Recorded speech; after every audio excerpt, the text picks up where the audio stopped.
Lewis Harris organization gives the vice president 43%, Richard Nixon 40%, and third-party candidate George Wallace 13%. 4% of the electorate, according to Harris, remains undecided. Yesterday, both the Harris and the Gallup polls agreed that Mr. Nixon held a 2 percentage point lead over Mr. Humphrey. But Harris's final poll gives the edge now to the vice president. The Gallup poll was completed on Saturday. Harris continued interviewing voters on Sunday. Both Harris and Gallup are reporting popular support, which is not the same as Electoral College strength. And according to ABC's latest nationwide survey, Richard Nixon is on top in that all-important category. Here is ABC political editor Bill Lawrence.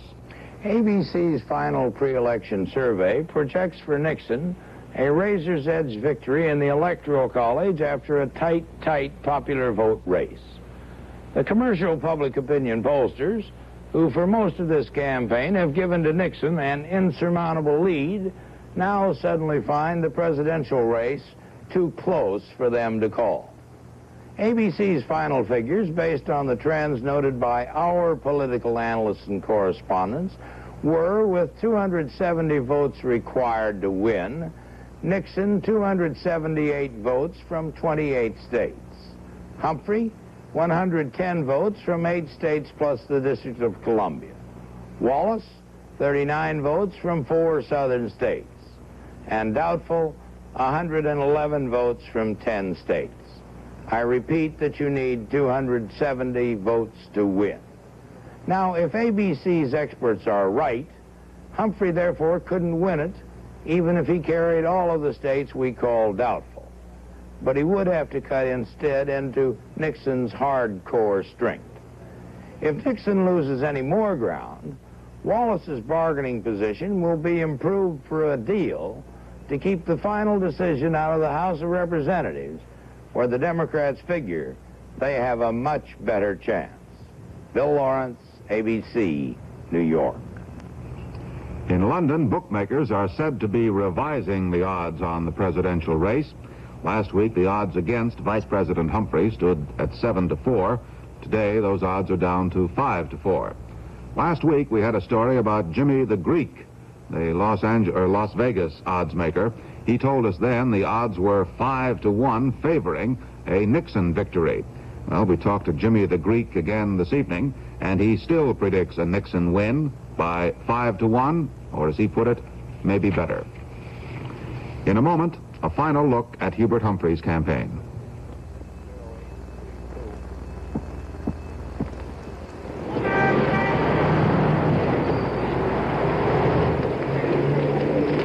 I know. Now, we'll get the vote out. I'll get back to you. Hey, Ken, we need some action in the 14th precinct. We sure do. But my staff is spread pretty thin already. Yeah, well, I'll move the door-to-door campaign in there tomorrow morning. That ought to do it. Right. Boy, this cigarette sure doesn't do it. Tastes rough. Hey, try mine. Cool. In the long size now, huh? Yeah. Come up to the cool taste. Taste extra coolness in an extra length. And you start first thing in the morning. Hey, Bill. Got one show winner. Huh? This cool. Thanks. Come up to the cool taste. Try new Cool Filter Longs, the only extra-length cigarette with a taste of extra coolness. Cool Filter Longs, Cool Filter Kings. 2 sizes, 1 taste. A cool taste. Vice President Humphrey has ended his campaign in Los Angeles. Today, he had a ticker-tape parade, and later tonight makes a 2-hour nationwide broadcast. ABC's Lou Choppy analyzes the vice president's campaign. Whatever the outcome of tomorrow's voting, Vice President Hubert Humphrey has already accomplished something of a political miracle. When he first came here to Los Angeles 2 months ago, no one gave him any chance of winning the presidency. Today, everyone seems to be hedging their bets. And Hubert Humphrey has the look of a man who's saying, "I told you so." Humphrey aides are pointing out that even the pollsters now are disagreeing. The latest Harris poll, which is coming out tonight or tomorrow morning, shows that Hubert Humphrey, for the first time, is leading Richard Nixon 43-40. It's a far cry from the lopsided deficit that faced Humphrey in the days following the Democratic Convention. When Hubert Humphrey first made a reference to repeating Harry Truman's upset victory of 20 years ago, most people frankly wrote this off as wishful thinking, an effort by Humphrey to raise the morale of his staff and his own morale. Now, people are not so sure. In any event, Hubert Humphrey today personally is absolutely convinced that he has turned the tide, that he will win tomorrow and become the next president of the United States. This is Lou Cioffi with the Humphrey campaign in Los Angeles. Next, a last look at Richard Nixon's campaign.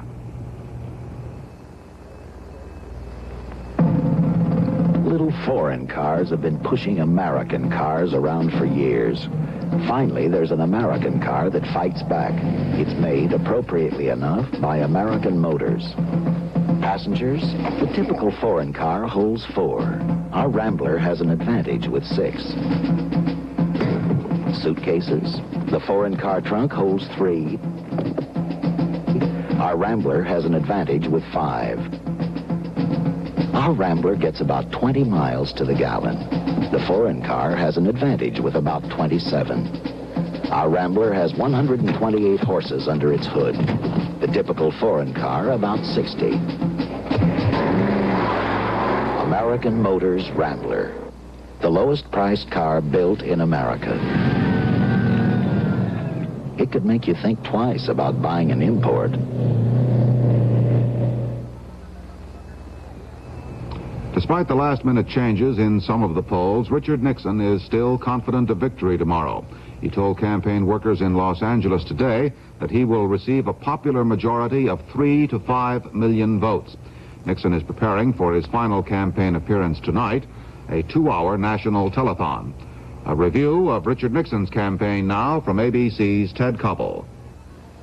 In another day or so, Richard Nixon will either be standing at the curbside of American history, rejected for what would surely be the last time in his political career, or he will be the president-elect. In either case, any reflection on his campaign would have to include the essential consideration of whether he won or lost. This, then, is one more look at the campaign before the final judgment is rendered. There has been throughout a certain resemblance between the Nixon campaign and those remarkable little packages of freeze-dry food. Both are the product of careful research, planning, trial and error. The food is transformed to an edible state with the addition of water. The Nixon campaign has been made palatable with balloons, bands, pretty girls, and rather bland, bite-sized public pronouncements which can be swallowed almost without chewing. My slogan is, rather than more millions on welfare rolls, we're going to have more millions on payrolls in the United States of America. I say to you, my friends, that when respect for America sinks so low that a fourth-rate military power like North Korea will seize an American naval vessel on the high seas, it's not time to continue. It's time for new leadership for the United States of America. We'll restore respect for the United States for America. And let's make one thing very clear. In our administration, the American flag will not be a doormat for anybody at home or abroad. And I want to say one thing in conclusion, my friends. There's nothing wrong with America today that a good election won't cure. These rather airy statements, and many others like them, have survived the duration of this campaign. They have rolled across the ranks of the traveling press corps and rally after rally for more than 50,000 miles. Slogans, surefire applause lines, and constant repetition have long been a part of every presidential campaign. But on the Nixon campaign, the technique has been refined and distilled. Even before his nomination, Richard Nixon had selected his electoral target, the vast cross-section of middle-class white America. The campaign oratory has been uninspired and safe. There have been thoughtful statements also, sometimes even profound ones, but these have been reserved for radio speeches, which are later reissued in the form of neat little pocket-sized pamphlets. At the rallies, nothing is left to chance, not even audience response. Little girls in Nixon dresses form a channel of enthusiasm through which the candidate appears. The front ranks at every Nixon rally are made up of cheering youngsters whose chants of "We want Nixon" are picked up by microphones and reissued through loudspeakers until the sounds of partisanship wash over the crowd, compensating for the more restrained adults and drowning out small pockets of hecklers whenever they appear. And so, for almost 8 weeks, the campaign has moved skillfully and smoothly toward November 5th. Even at this late date, the Nixon campaign has been largely devoid of excitement and passion. It has been a symphony of political orchestration, more the result of craftsmanship than artistry. But it will very probably have made Richard Nixon the next president of the United States. This is Ted Koppel, ABC News, with the Nixon campaign. Next, a report on the campaign of George Wallace.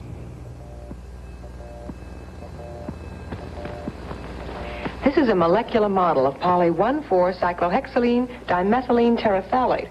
How about that? And I'm Joanna Barnes here to tell you what this unique molecule of Codel polyester fiber means in carpets. It's so special, it's patented.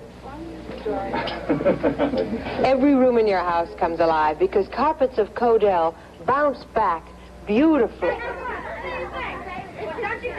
Even a house full of kids can't keep Codel fiber down. That's why Codel is the fastest growing carpet fiber. If you can't remember the name Codel, ask a poly 1,4-cyclohexylene dimethylene terephthalate. We also make 2,2,4-trimethyl-1,3-pentane diol monoisobutyrate. But that doesn't go in carpets. Codel fiber has bounced back. Built-in. Count on Codel, a member of the Eastman Kodak family. George Wallace wrapped up his presidential campaign today on the steps of the Georgia State Capitol in Atlanta. He spoke rather scornfully of the Democratic and Republican parties as being, in his words, Tweedledee and Tweedledum. Wallace said both parties have looked down their noses at Southerners and have called them rednecks. And Wallace said this: "We're going to show Mr. Nixon and Mr. Humphrey that there sure are a lot of rednecks in this country."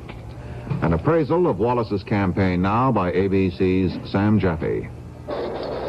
Last February, when George C. Wallace announced his candidacy, he was practically written off as a joke. Since then, Wallace has mounted the most potent third-party effort since Teddy Roosevelt's Bull Moose Party. George Wallace has fought a tough campaign. He had an uphill battle to get enough signatures on the ballot in most states. Many people said that it couldn't be done, but Wallace proved them wrong. He's taken his campaign into cities and towns that the other two candidates have ignored. Wallace's support is derived from the little guy who feels that he's never had a voice. As George Wallace says, they're just not satisfied with the way things are. Wallace thrives not only on the cheers of his supporters, but the demonstrators' jeers and fights that have met him in nearly every city he's visited. He heckles the hecklers and tells them, as they try to shout him down, "You'll bring me 1,000,000 votes." George C. Wallace is confident that he'll win. He says that he has all the southern states wrapped up, and many northern states too. All we need, Wallace said recently, is only 3 or 4 states in the north to get 270 electoral votes to win. It's doubtful that George Wallace will wake up Wednesday morning as president, but he'll probably capture enough votes to make him a strong political voice during the next 4 years and a potential candidate in 1972. This is Sam Jaffe, ABC News, at the windup of the Wallace campaign here in Atlanta. Well, the pollsters, politicians, and experts may disagree on the outcome of tomorrow's election, but generally it is agreed it could be a very long election night, and the final decision may not be reached or evident until early Wednesday morning. ABC News will not only bring you results of the voting fast and accurately, but also the why of that voting. 2 ABC studios have been combined into one for ABC Election Central Headquarters, and the anchorman for ABC's election coverage is Howard K. Smith. Howard? Tomorrow night at 7 o'clock Eastern Time in this studio, we will begin counting votes in 491 separate elections. Tomorrow we're going to elect 435 representatives, 34 senators, 21 governors, and, of course, a president. If the Census Bureau is right, some 74 to 75 million votes are going to be cast, and they'll be tallied on this scoreboard. In addition to the raw vote totals, we have prepared in a number of ways to discuss the how and the why of the election. William Buckley and Gore Vidal will be with us, and that's one way in which we will analyze the results. But the key to our analysis and projection capabilities is a system combining data gathered by top political scientists with the latest and most sophisticated computers. The data in some cases go back to 1960 for some 3,000 key precincts, which are going to be staffed tomorrow night by the League of Women Voters. The raw vote report from those key precincts and the state, combined with carefully researched data which has been programmed into our computers in Paramus, New Jersey, will enable our decision desks, our brain trust, to make highly accurate projections, which we will identify as projections and not as predictions. In no case will ABC even project a possible winner until the polls have closed in the state concerned. We intend to be fast with the raw vote and accurate in our projections with the help of some large computers. The computers are located at the ITT Data Center in Paramus, New Jersey. They have been programmed so that they will provide the most accurate readouts possible for our decision desks, one each for the contests for President, Governor, and Senate and House. Tomorrow night, from our regional bays, we'll be getting results in the East and the Midwest from Frank Reynolds, the anchorman on this program, and in the South and the West from Tom Jarrell. Tom, what should we look for in your area tomorrow night? Howard, from here, we'll be reporting on states of the South and also states of the West. As the raw vote comes into our studios, it's punched up on these consoles, and the figures appear on our big board. Tonight, election eve, only one good night's sleep away from the opening of the polls. Here's how things look. The West is considered Nixon country almost solidly. Of its 95 electoral votes, only Hawaii with 4 votes is conceded by the pollsters to Humphrey. In the South, the big story is George Wallace. How well is he going to do and where? The pollsters say he's likely to pick up 67 electoral votes in the South from 7 states. Leaning toward Nixon in this region are Kentucky, North Carolina, Tennessee, Virginia, and Texas. They total 70 electoral votes, 3 more than the so-called Wallace states. Only West Virginia is considered a likely Humphrey state. Of course, we'll be watching key Senate and gubernatorial races in the South and the West. When it comes to the East and the Midwest, that's your department, Frank. Well, the big prize in the East, New York, with its 43 electoral votes, now seems destined to wind up in the Humphrey column. Although it is important to remember that the Nixon camp does not regard New York as vital. He can win the presidency without New York. Humphrey cannot. There is no clear pattern in the East. Humphrey is favored in New York, but Nixon is still ahead in New Jersey. In the Midwest, a late poll gives Humphrey the edge in Michigan, and Michigan should provide us with a good measure of northern support for George Wallace. Wallace votes in Michigan will probably hurt Humphrey more than Nixon. The same might be said of Illinois, but it's believed Nixon is so far ahead there that the size of the Wallace vote won't make any real difference. For early trends tomorrow night, we'll watch Ohio in the Midwest and Connecticut in the East. ABC's comprehensive election return coverage begins tomorrow night at 7 p.m. Eastern Time. Next, the latest on the Paris peace talks.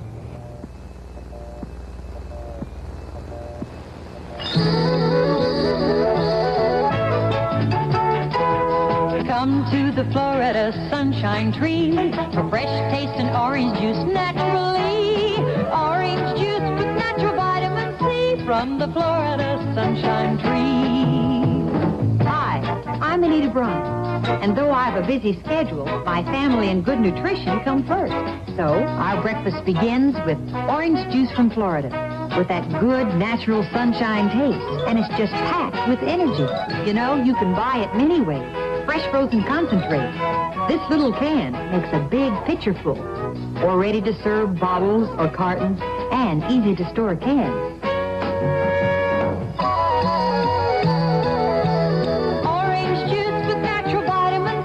From the Florida Sunshine Tree. Breakfast without orange juice is like a day without sunshine. Negotiators for the Viet Cong arrived in Paris today, but the outlook for the peace talks is uncertain because of the continuing boycott by South Vietnam. The negotiators for the Viet Cong's political arm, the National Liberation Front, arrived aboard a Soviet airliner. John Rolfson reports from Paris.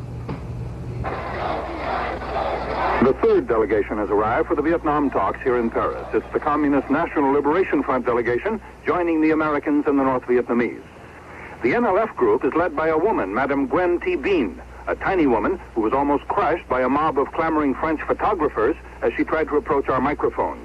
When she could finally speak, Madame Bean declared that until the United States accepts the NLF political program, the Vietnamese people will continue its fight until final victory.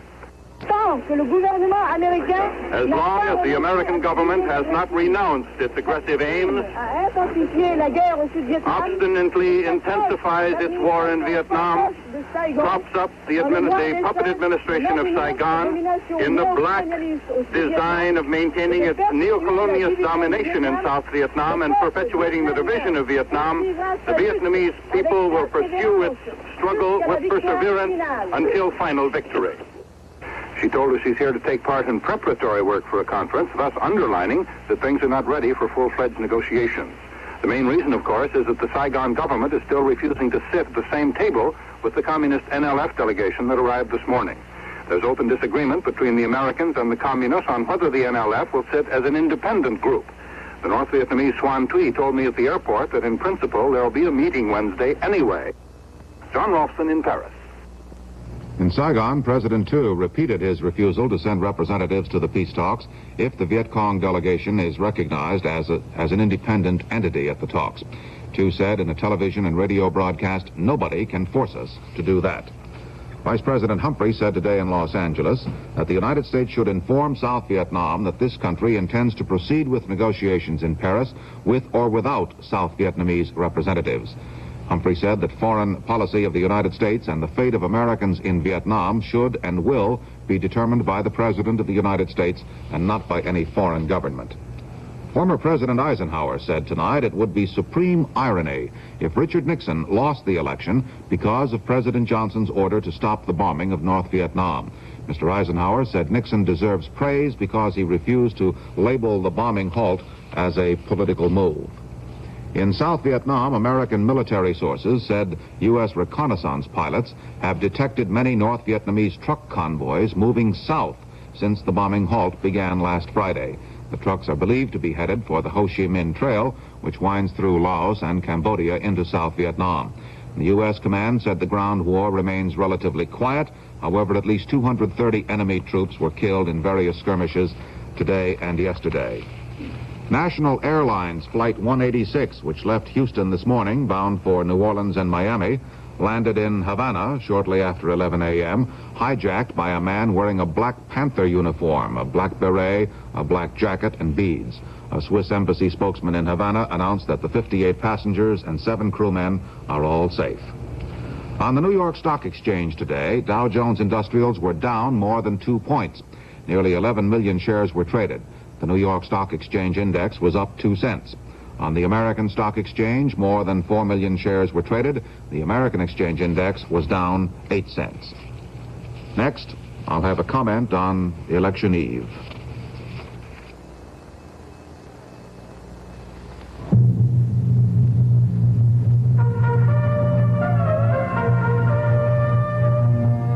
Prepare yourself for a little shock. And some good news if you ever suffer from acid indigestion. This little tablet soothes and cools acid indigestion so effectively, it's hard to believe. It contains one of the most effective medicines ever discovered for acid indigestion. In tests on people at a famous medical center, it neutralized burning stomach acid faster and longer than every leading pill and liquid tested. It worked so well, it's hard to believe. Prepared for a little shock. It's Tums, the medicine that's hard to believe till you take it. Tums, now in peppermint and 4 more flavors. So here we are, and tomorrow's the day. They'll be at us again tonight, all the candidates, all over the television and the radio. And this year, the polls indicate the undecided vote is still so substantial that tonight's last-minute efforts may be very significant. We owe it to them and to ourselves to listen tonight, even though it is perhaps unlikely that anything really new will be said. Tonight, however, offers a last opportunity as voters to question ourselves, to re-examine our convictions, just to make sure they are not prejudices. Tonight, therefore, is important not only to the candidates, but to those who have made up their minds. Humphrey supporters tonight must or might look at Nixon, not for confirmation of their views, but for re-examination of them. Nixon people might try looking at Humphrey to determine for themselves whether their beliefs about him are soundly based. After all, both Humphrey and Nixon, and for that matter George Wallace, have been around a long time, and it is easy to think of them as stereotypes. But one of them is going to take the oath next January, and no matter who wins, the polls indicate that roughly half the people in the country will not have voted for him. So maybe we ought to take a good long look at the other fellow tonight. It is possible we might decide the reasons we are not voting for him are not very good. And if that should be the case, fine. In a presidential election, we pass judgment on the candidates, of course, but we also have the golden opportunity to pass judgment on ourselves. And we learn something very important about ourselves if we know whether we are voting our fears or our hopes. As a statesman who was not a very good politician once said, a man cannot save this nation, but a people wedded to a principle can. Tonight we have another chance to look at ourselves and decide whether our vote tomorrow is to be based upon partisanship and passion or upon principle. And that's not a bad way to spend this fateful evening. That's tonight's news and comment. I'm Frank Reynolds. Good night. At the Hambletonian Beauty Spa, one of the most exclusive beauty spas in the country, some of the most celebrated women in the world pay over $500 a week to be basted in strawberry cream. Molded, rolled, and whipped into shape. They get the most personalized beauty care in the world. But to soften hands at the Hambletonian, they use Jergens lotion. The same Jergens lotion you can buy, because nothing at any price can soften hands like Jergens. Maybe that's why more women soften their hands with Jergens than the next 6 lotions put together. And now the soft one has added even more softeners.